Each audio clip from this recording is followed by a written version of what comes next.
Dios le diga, hermanos, estamos contentos y agradecidos por poder abrir nuestro hogar en este día para alabar y glorificar el nombre del Señor, dando gracias por lo que hizo por nosotros en la cruz. Aleluya.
Te invitamos que tú tienes algún problema, alguna carga, la traigas frente al altar del Señor.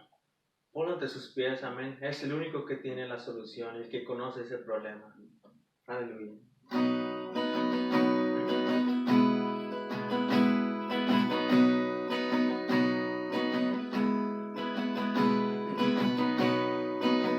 Se ha batido el dolido estás y cansado del peso cargar, Cristo nos llama.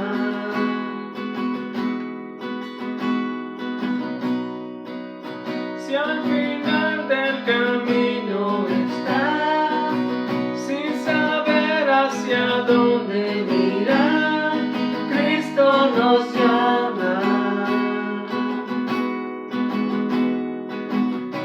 Delante su trono, el Padre te recibirá con sangre preciosa. Jesús borró nuestra maldad.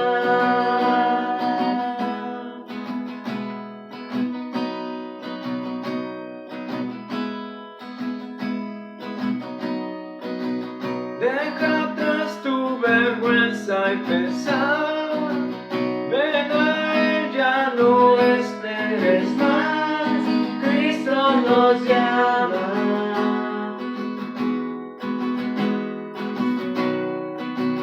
Trae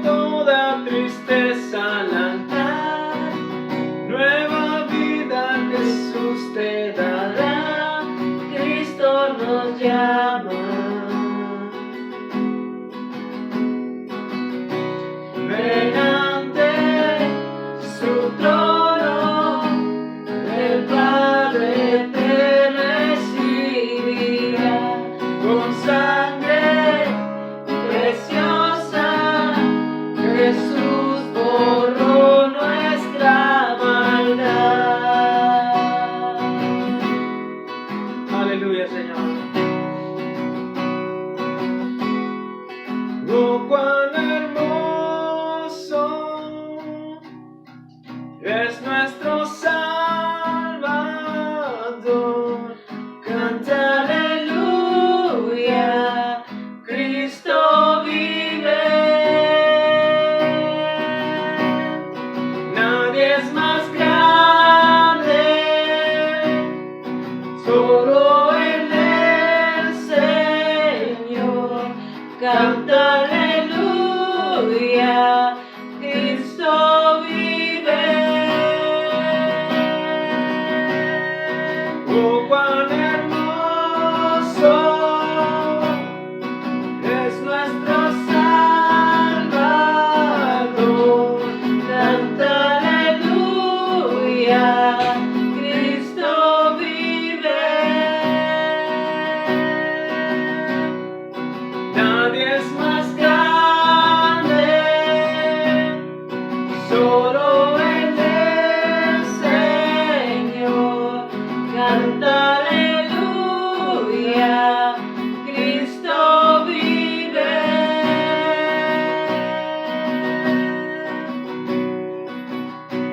Ven ante su trono, el Padre te recibirá con sangre preciosa. Jesús borró nuestra maldad.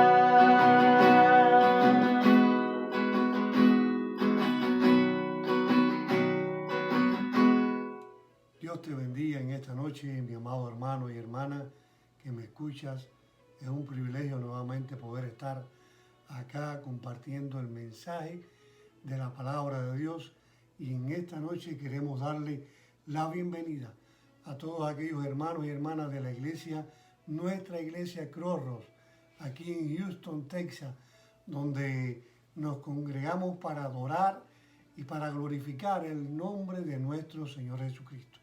También queremos darle la bienvenida a todos aquellos que de una manera u otra nos pueden estar escuchando, pueden ser bendecidos con estas palabras. Creemos en el nombre de Jesús que estas palabras van sazonadas con el poder y la autoridad de nuestro Señor. Quiero invitarte que podamos leer en la palabra del Señor, en el Evangelio según Lucas, el capítulo número 23, los versos 44 al 46. Perdón, sí, al 46. Dice la palabra del Señor: cuando era como la hora sexta, hubo tinieblas sobre toda la tierra hasta la hora novena. Y el sol se oscureció y el velo del templo se rasgó por la mitad. Entonces Jesús, clamando a gran voz, dijo: Padre, en tus manos encomiendo mi espíritu. Y habiendo dicho esto, expiró. Vamos a orar. Señor, te agradecemos en este día por tu misericordia. Estamos, Señor, celebrando Semana Santa.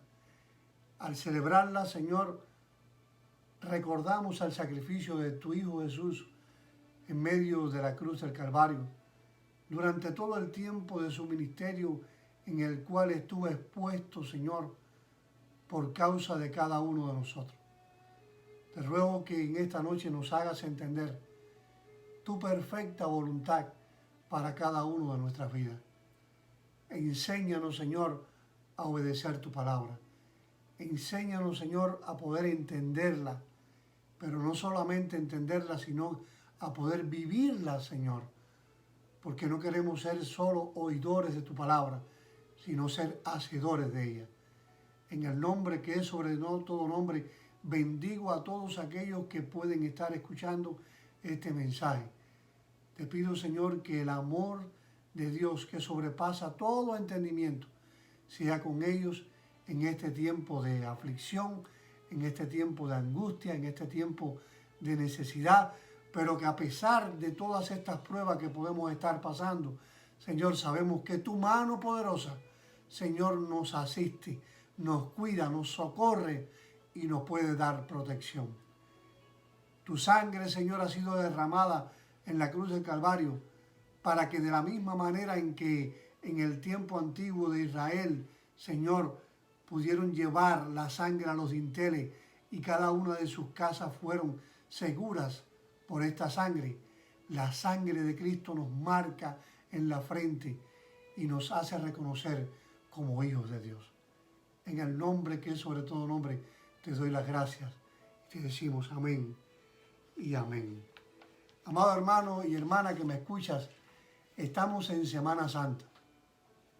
La Semana Santa es la semana de la pasión de nuestro Señor Jesús. Es la semana más importante del ministerio de nuestro Señor Jesús. Pero es también el tiempo más importante de la iglesia. Gloria sea al Señor. Puesto que dentro de esta semana hay 2 días de los cuales se representa el poder y la autoridad de nuestro Señor Jesucristo.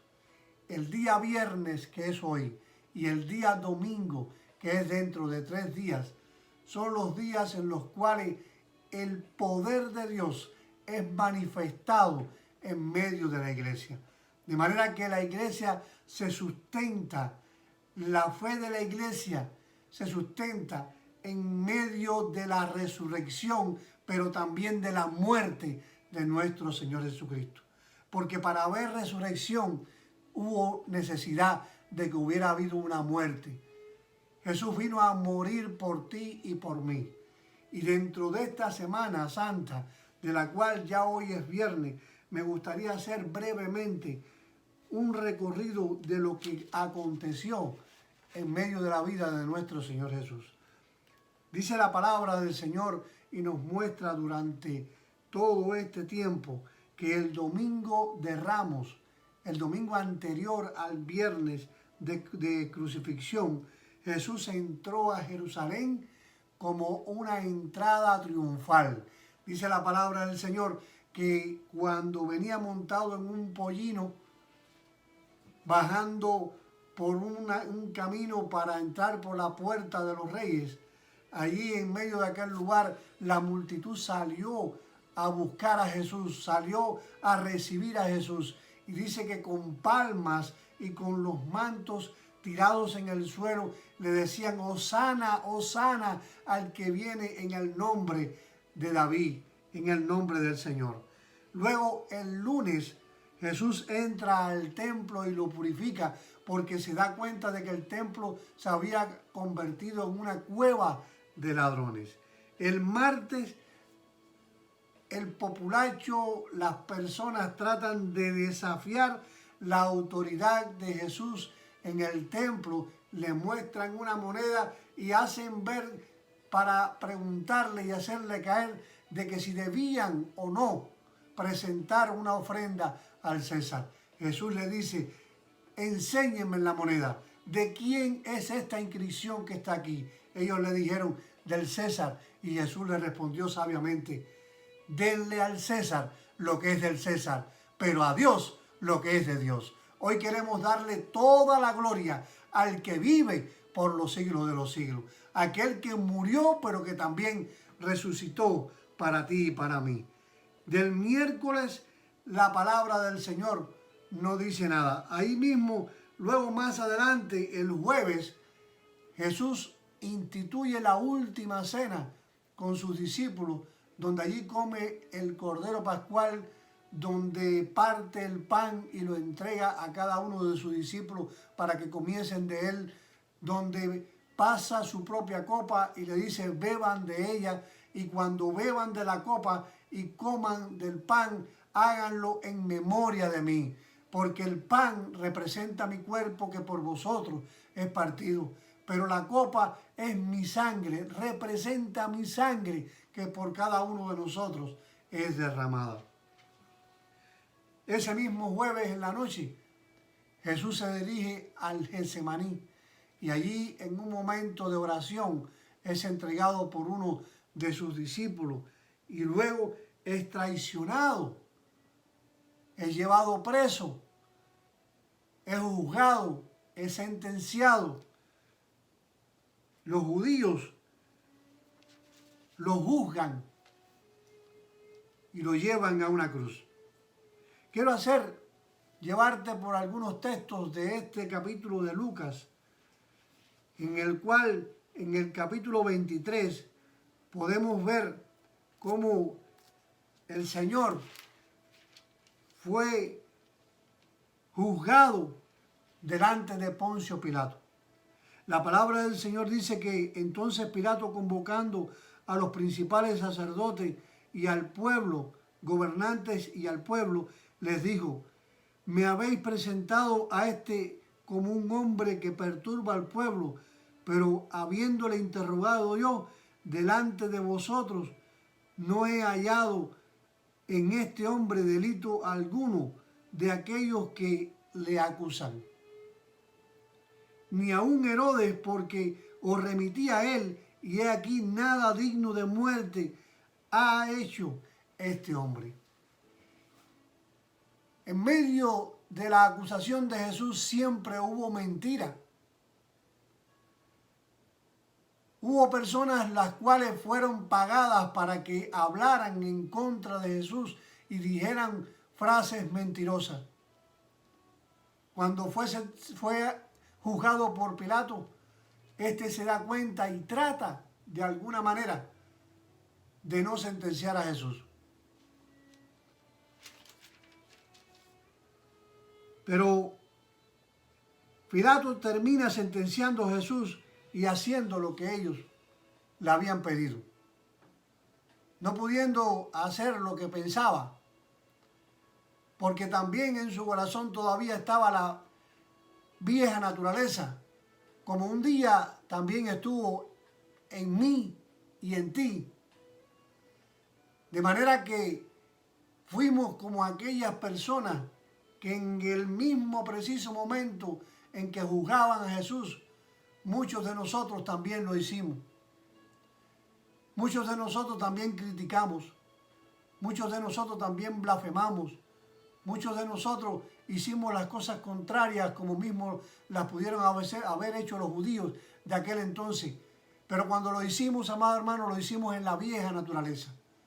Lo hicimos en la naturaleza del hombre caído. Lo hicimos en la naturaleza de aquel que todavía no tenía a Cristo en su corazón. Pero cuando recibimos a Cristo en nuestro corazón, entonces emergió el nuevo hombre, del cual le da la gloria al que vive por los siglos de los siglos.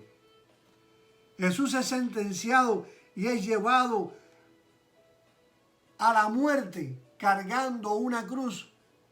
De manera que allí, en medio de aquel lugar, tomaron a un hombre llamado Simón de Cirene, que venía del campo, y le pusieron encima la cruz para que llevase la cruz tras Jesús.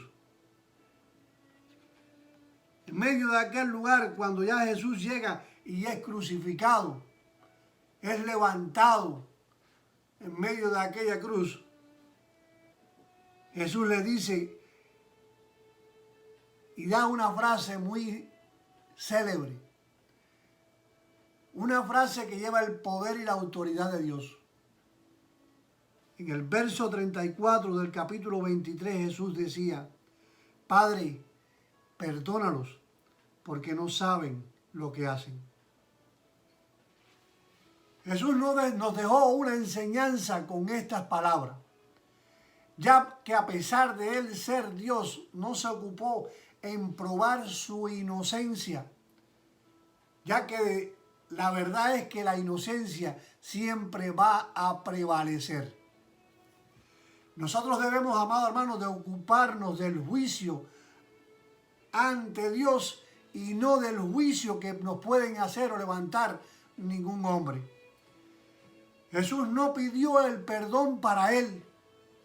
Jesús pidió el perdón para aquellos que le estaban crucificando. Jesús pidió el perdón para aquellos que una semana casi antes les gritaban: Hosana, bendito el que viene en el nombre de David. Ahora Jesús escuchaba en sus voces: crucifícales, crucifícales. Él no estaba pidiendo perdón para él, estaba pidiendo perdón para aquellos que, movidos por el odio, que movidos por el rencor, que movidos por tal vez viendo sus sueños destruidos porque pensaban que aquel que era llamado el Mesías venía a liberarlos del yugo y de la esclavitud romana, ahora estaba siendo muerto en una cruz. Dios, amado hermano, nos ha perdonado grandes pecados, por lo que nosotros debemos de aprender a perdonar también a los demás. El perdón ayuda a quitar el odio. Lo opuesto al odio es el perdón. Nosotros estábamos juzgados desde el principio. Había una brecha entre el Padre y el mundo. Un hoyo profundo impedía que pudiera haber una relación entre los hombres y Dios. Pero Jesucristo vino a este mundo para convertirse en un puente en el cual pudiera pasar de un lado a otro y nosotros tener acceso a la comunión con el Padre. Eso es una gran noticia para ti y para mí. Es una gran bendición el poder saber de que Él es el mediador entre Dios, entre tú y entre Dios. Es el mediador entre Dios y los hombres. No hay nadie más que pueda mediar entre tú y Dios. Solamente aquel que murió en la cruz del Calvario para darte vida y vida en abundancia. Es importante que podamos entender, amado hermano, que al pasar Jesús por medio de la cruz, juntamente con Él fueron crucificados dos personas. La Biblia lo llama como dos ladrones. A su izquierda había uno y a su derecha había otro. Uno de ellos da su versión de lo que estaba mirando. El otro también la da. Hubo un gran poeta, el cual un día dijo: habían dos presos en una cárcel, los cuales tuvieron en un momento dado acceso a una ventana, y al asomarse ambos a la ventana miraron hacia ella o miraron a través de ella. Uno miró hacia el lodo que había fuera de la ventana, pero el otro miró hacia las estrellas que veía fuera de la ventana. ¿Qué quiero decirte con esto, mi amado hermano? Tú y yo tenemos una ventana frente a nosotros en la cual tenemos que aprender a ver dónde vamos a poner nuestra mirada. Hoy podemos poner nuestra mirada hacia el lodo cenagoso, donde está el problema, donde está la discordia, donde está el odio, donde está el rencor, donde está la enfermedad, donde está la pandemia que está azotando a este mundo en este momento. Podemos hacer eso muy fácilmente. Pero también tenemos la opción de poner nuestros ojos al cielo, de donde viene nuestro socorro. Nuestro socorro viene de Jehová, que hizo los cielos y la tierra. Tienes la opción en este día de decir: ¿dónde voy a poner mi mirada? ¿A quién voy a mirar? ¿Voy a mirar a los problemas o voy a mirar a aquel que puede resolver mi problema? Es necesario que podamos entender de que no hay nada imposible para Dios. En medio de aquel lugar, cuando uno de los presos también critica a Jesús, otro le dice: ¿no tienes en cuenta de que nosotros estamos pagando el justo precio por nuestro pecado? Pero este que está aquí es justo y ningún pecado cometió. Jesús le dice, después que él le hace una petición: Señor, acuérdate de mí cuando vengas en tu reino. ¿Cuántas veces nosotros en medio de nuestras oraciones les hemos dicho: Señor, acuérdate de mí, Señor, ten misericordia de mí, Señor, ten compasión de mí, Señor, mira mi problema, Señor, mira mi necesidad, Señor, mira la aflicción por la cual estoy pasando en este momento? Tal vez hay familiares nuestros que estén enfermos, que han sido arrasados por esta pandemia, y le está diciendo: Señor, acuérdate de mí. Fueron las palabras de aquel hombre que había sido crucificado al lado del Maestro. Y Jesús le dijo: hoy, de cierto te digo que hoy estarás conmigo en el paraíso. No hay nada imposible para que tú puedas entrar en el paraíso de Dios, para que puedas entrar en su presencia, para que comiences a gozarlo desde este mismo y preciso momento. Gloria sea al Señor. Estas palabras, amados hermanos, nos enseñan la actitud de que debemos tomar ante el dolor y el sufrimiento. La manera en que, como nosotros reaccionemos al dolor, depende de nuestra actitud y filosofía de vida.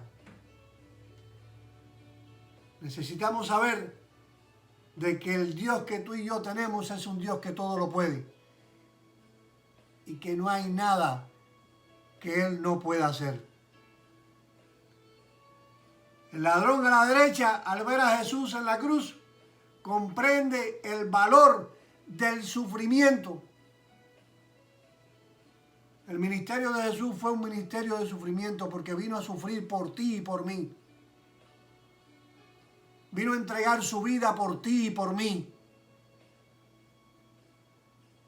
Es grandioso poder reconocer que desde la misma eternidad, cuando Dios creó todas las cosas, Él creó un plan, tú y yo estábamos dentro de ese plan. Y el plan de Dios fue salvar a la humanidad porque sabía que era una humanidad perversa y caída. Y en medio de ese plan lo constituyó para que su Hijo Jesús pudiese morir en la cruz del Calvario. El que hizo todas las cosas en el principio, el que creó todas las cosas, el que hizo los cielos y la tierra, el más grande entre los grandes, el más poderoso entre los poderosos, el alfa y el omega, el principio y el fin, el rey de reyes y señor de señores, el que un día vendrá montado en un caballo blanco para llevarte a ti a la presencia del Padre Celestial. Un día como hoy estaba en una cruz sufriendo los dolores por ti y por mí. La muerte de cruz es una de las muertes más horripilantes que puede haber.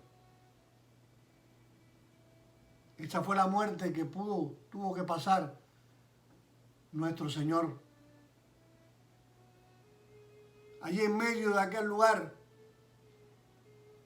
donde Jesús estaba agonizando, dice unas palabras: Dios mío, ¿por qué me has abandonado? Estas fueron palabras que Jesús estaba recitando del Salmo. El Hijo de Dios hablaba con el Padre y estas palabras nos hacen pensar en el pecado de los hombres. El pecado es la muerte del alma. La bondad es el constante rechazo al pecado. El pecado es el abandono de Dios por parte del hombre. El hombre desde un inicio ha rechazado a Dios y Jesús experimentó este rechazo. Terminando casi ya su vida, Jesús dice, tengo sed. La sed es un signo de vida. Tiene sed de dar la vida y por eso muere. Él tenía sed por las almas de los hombres que se estaban perdiendo. Hoy tú y yo debemos de aprender a tener esa misma sed. Sed por el Evangelio, sed por las almas que se pierden. Porque ese fue el compromiso de Jesús con el Padre y debe ser el compromiso nuestro con Él.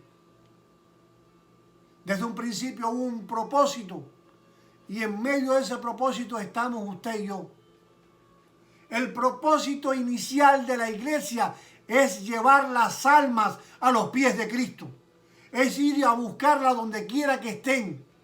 No es solamente ir y predicar el domingo o ir y congregarnos el domingo. El propósito inicial de la iglesia es clamar por los perdidos. Es ir y arrebatarle las almas al diablo.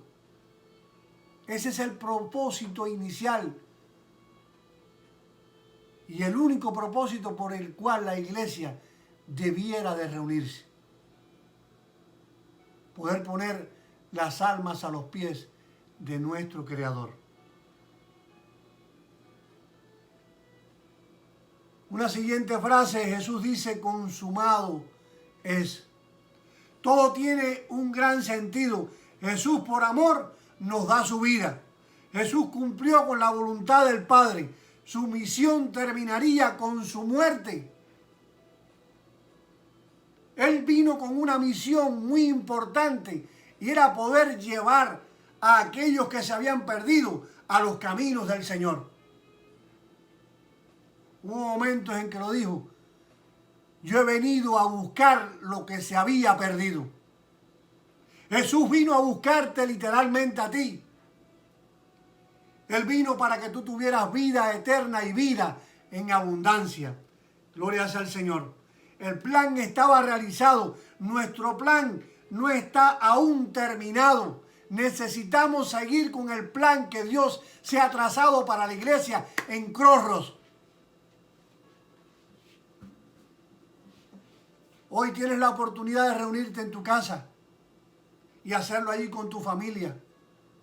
Tal vez sin darte cuenta, estás creando una célula de oración en tu propia casa. Y Dios quiere que no lo hagas solamente en este tiempo de cuarentena.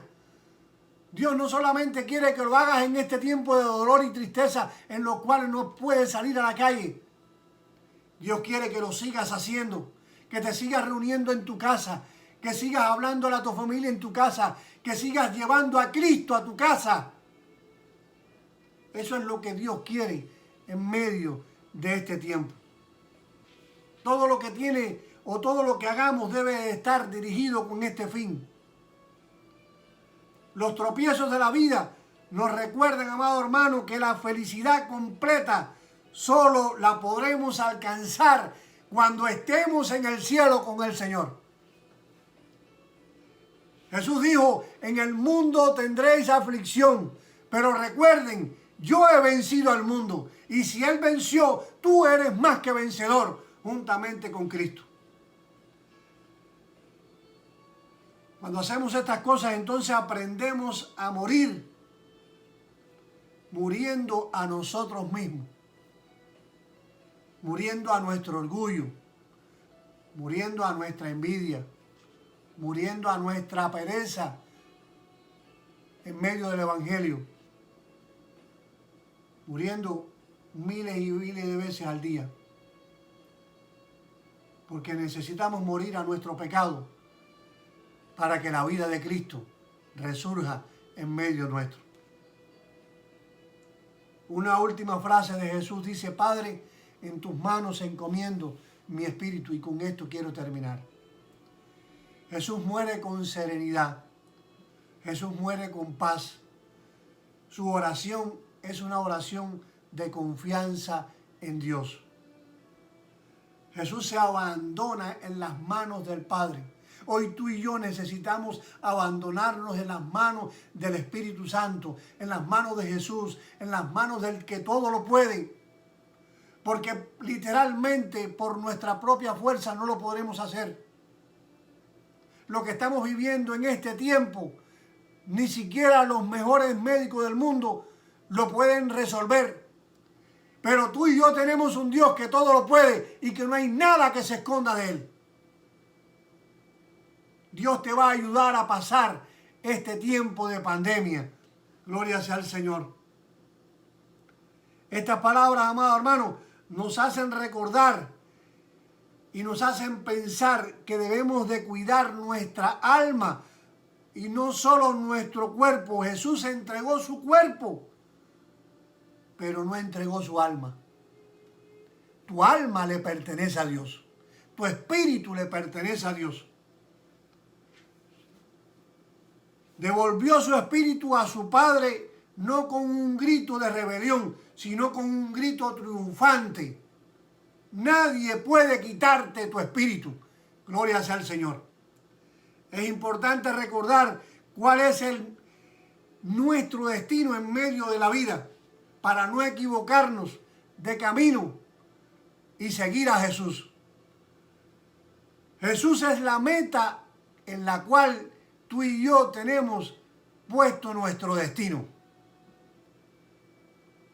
No hay otra meta, amado hermano. Cristo es tu meta. El cielo es tu meta. La victoria es tu meta. En este tiempo de Semana Santa y día de crucifixión, quiero terminar aquí este mensaje, pero quiero indicarte que te vuelvas a conectar el domingo, porque la segunda parte de este mensaje la voy a dar el domingo. El viernes, un día como hoy, hubo dolor y tristeza, pero el domingo viene que habrá júbilo y alegría.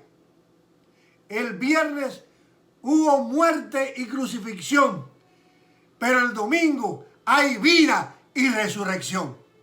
Dios te bendiga, mi amado hermano y hermana que me escuchas en esta noche, es mi deseo. Amén y amén.